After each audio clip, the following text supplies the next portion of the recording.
Dharana is the sixth of the 8 limbs of yoga, described in Patanjali's Yoga Sutras. If pratyahara is the withdrawal of the senses from the external world, then dharana is the focused fixation of the mind on a single object. It is a state in which the mind ceases to jump from thought to thought and remains fixed on a chosen point of focus. While practicing pratyahara, the yogi's main task is to realize that stillness comes to them every time they concentrate sufficiently on their inner sensations.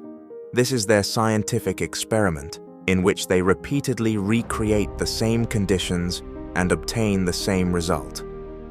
These conditions involve detaching from external sensations, and the result is the cessation of the inner dialogue for a short time. This period is initially extremely brief, a pause lasting 1 or 2 seconds. The main task here is precisely to realize that you can briefly attain a state of inner silence at any time, at your own will. Naturally, you won't be able to sustain it for long right away. That will come only through prolonged practice, which will take years. However, to see initial results, a few weeks of regular practice, 5 to 10 minutes a day, is sufficient. It is very important to establish the connection between focusing on your breath or bodily sensations and the quieting of mental noise. At first, certain conditions are necessary for this: complete silence or meditative music, with no extraneous noises whatsoever, the scent of incense sticks or candles, comfortable clothing, and an appropriate posture. Any violation of these conditions will initially throw you off track. Extraneous sounds will cause irritation.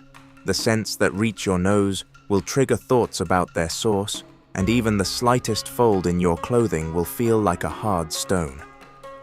However, with regular practice, you'll quickly realize that whether or not to get distracted is entirely your choice, and the obstacle to returning to observation is your constantly arising desire to escape this boring activity.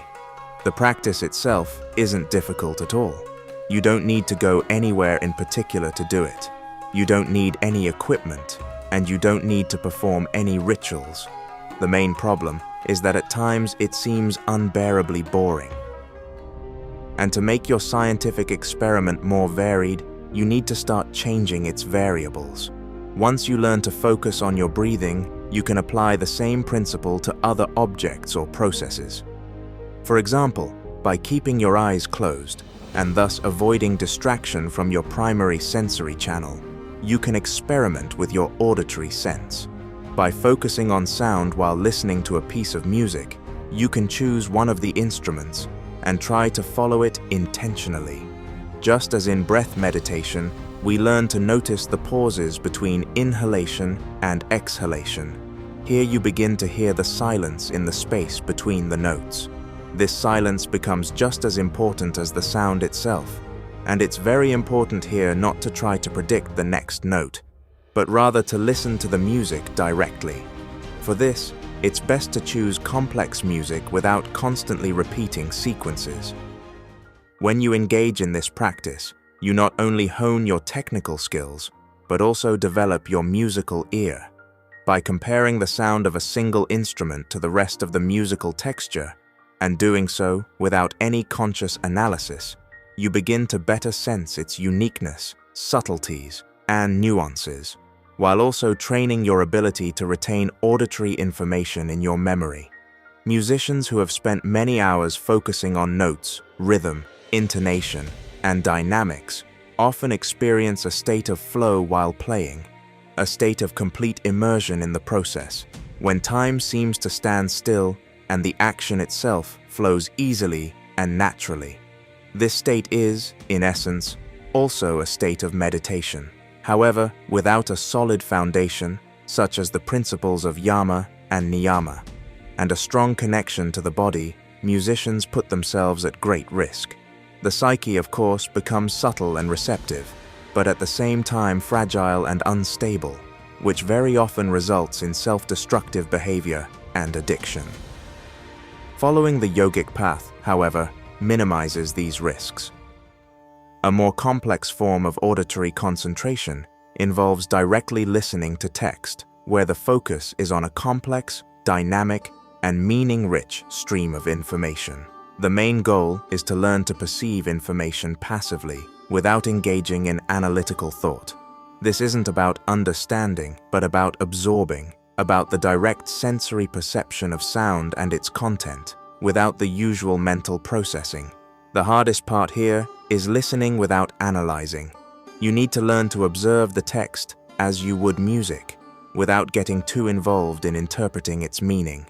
Your attention is focused on the reader's vocal timbre, intonations, speech rhythm, and pauses. It's similar to meditating on a single instrument, but here the instrument is the human voice, which carries a much greater emotional and semantic weight. It is critically important for this practice to choose texts you trust. And the reason isn't just that. When listening directly and without analysis, information comes across in a more unadulterated form, and you risk picking up destructive ideas or falling victim to manipulation. If you hear something that directly contradicts your beliefs, your brain will immediately resist and automatically switch to critical mode. But it will constantly strive to do this anyway. Our mind is an analytical tool. It naturally seeks to understand, make sense of, and categorize things. And turning off this default function is a huge challenge. Therefore, it's better to choose, for example, satsang sessions led by time-tested masters whose moral and ethical values have never been in question. Or it could simply be a light, entertaining audiobook that you enjoy listening to without any other specific purpose.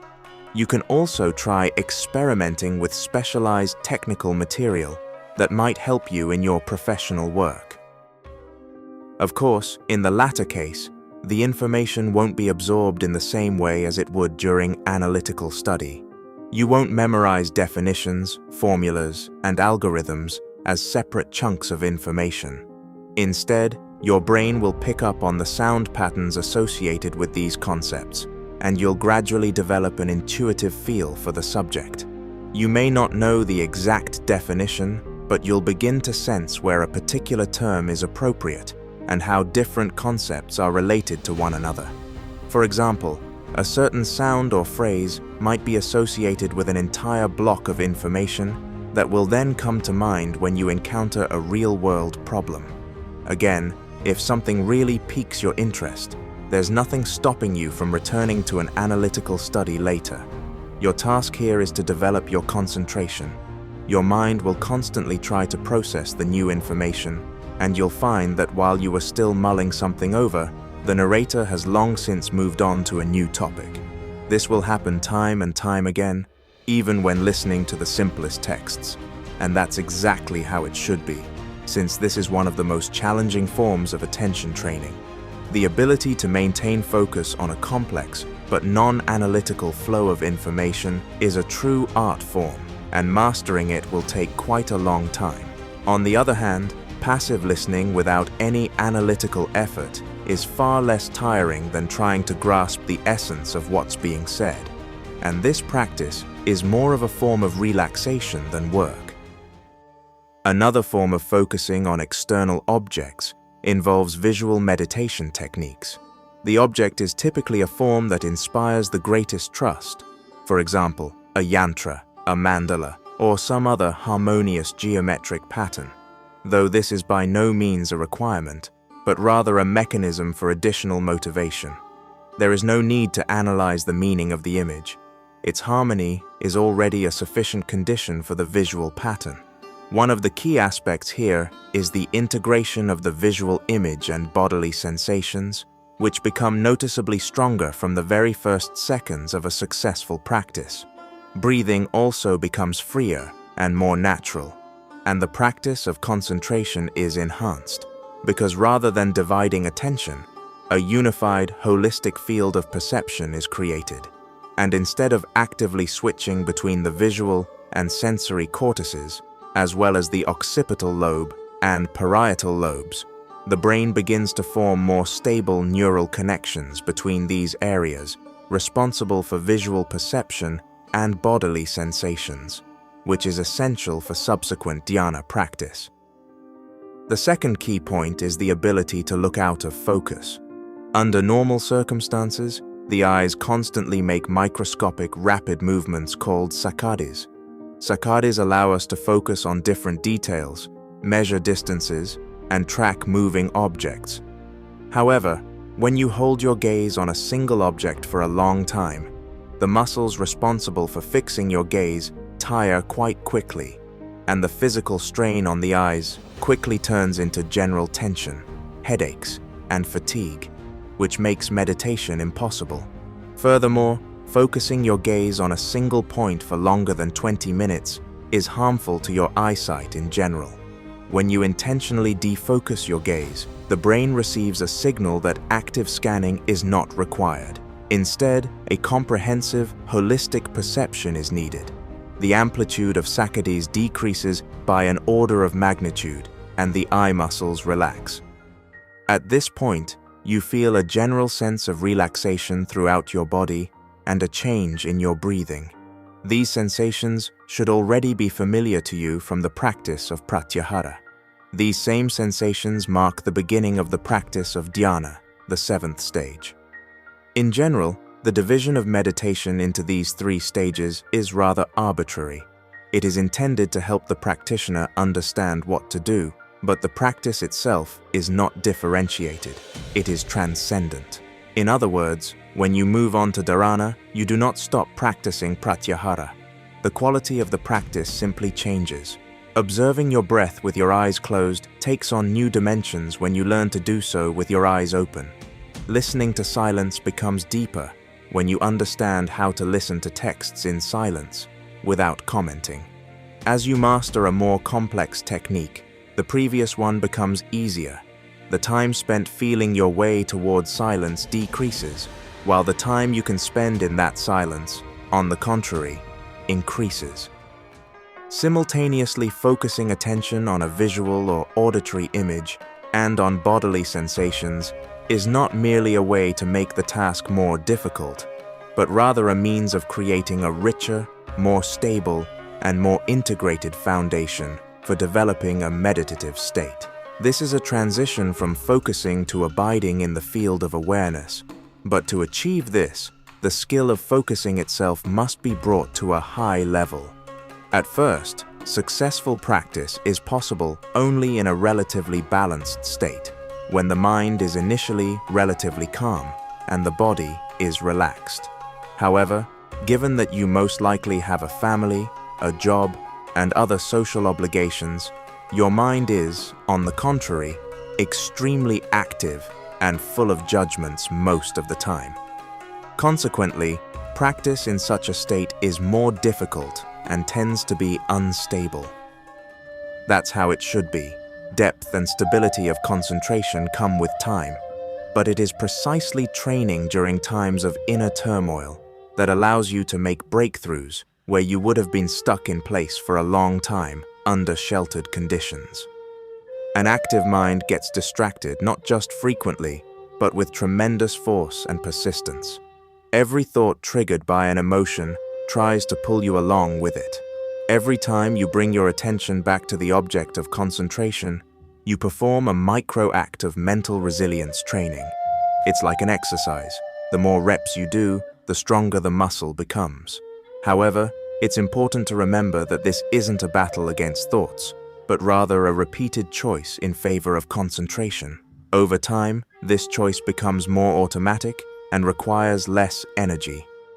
When you're working while focused on an emotional peak, you may suddenly notice how a certain thought latches onto an emotion, how one memory triggers another, and how you yourself are fueling the storm by adding fuel to the fire with your mental reactions.